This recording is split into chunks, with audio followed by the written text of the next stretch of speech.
अस्सलामुअलैकुम dear students, welcome back to my YouTube channel. Hope so you are doing great. Students, जैसा कि आपको पता है कि हमने चैप्टर 11 को कंटिन्यू किया हुआ है। इसमें नेक्स्ट टॉपिक है वो है वाटर एंड फोटोसिंथेसिस। सबसे पहले हमारे पास है फोटोसिंथेसिस का रिएक्शन।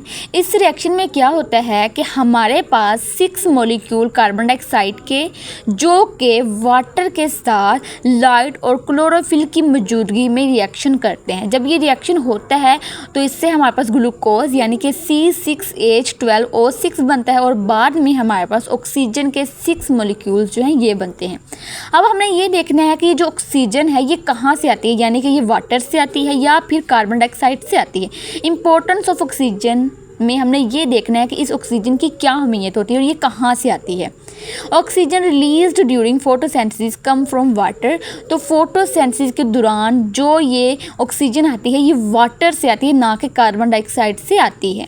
इसमें इम्पोर्टेंस कि ये कहाँ पे यूज़ होती है। It is an important source of atmospheric oxygen. तो ये ऑक्सीजन हमारे एटमॉस्फेयर में मौजूद होती है which organisms need for aerobic respiration and thus obtaining energy to live.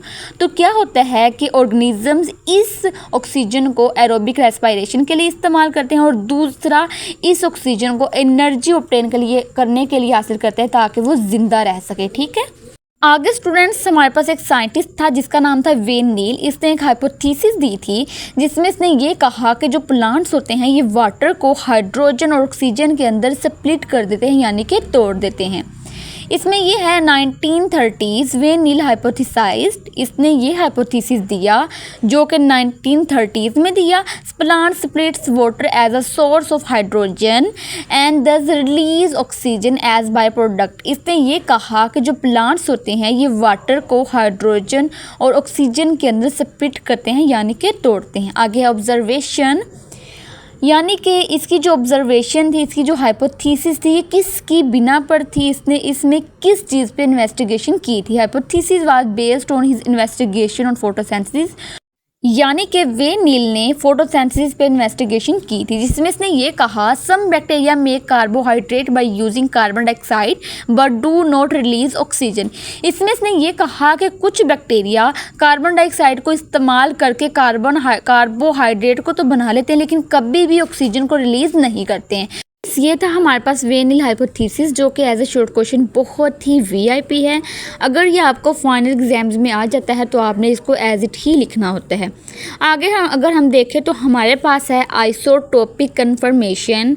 इसमें क्या होता है कि 2 साइंटिस्ट होते हैं जो कि वेन नील के हाइपोथेसिस को कंफर्म करने के लिए आइसोटोप्स को यूज़ करते हैं कि इसने जो हाइपोथेसिस दिया था ये ठीक भी है या नहीं है। ठीक, इसमें ये है Niel hypothesis was later confirmed by scientist in 1940 Ruben and Kamen. तो ये 2 साइंटिस्ट थे जिन्होंने 1940s में इसके हाइपोथेसिस को कंफर्म किया। इन्होंने कंफर्म करने के लिए क्या चीज़ इस्तेमाल की, by using isotope tracer O18 in biological research. इन्होंने इसके एक्सपेरिमेंट को कंफर्म करने के लिए एक आइसोटोप O18 को इस्तेमाल किया। ठीक है, तो O18 एक हैवी आइसोटोप होता है।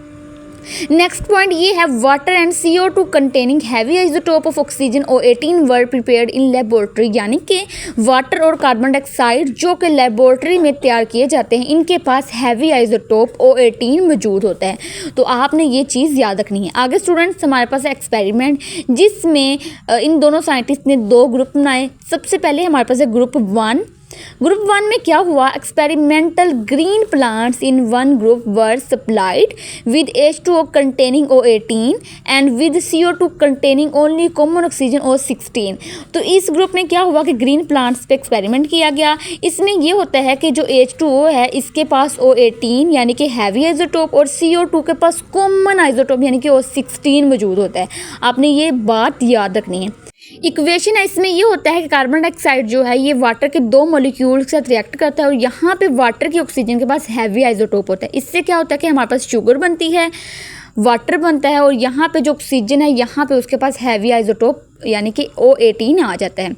आगे है group 2। In second group were supplied with H2O containing common oxygen O16 but with CO2 containing O18। तो ये जो है ये ग्रुप 1 का ऑपोजिट होता है जिसमें H2O के पास कॉमन ऑक्सीजन और CO2 के पास हैवी आइसोटोप यानी कि O18 मौजूद होता है।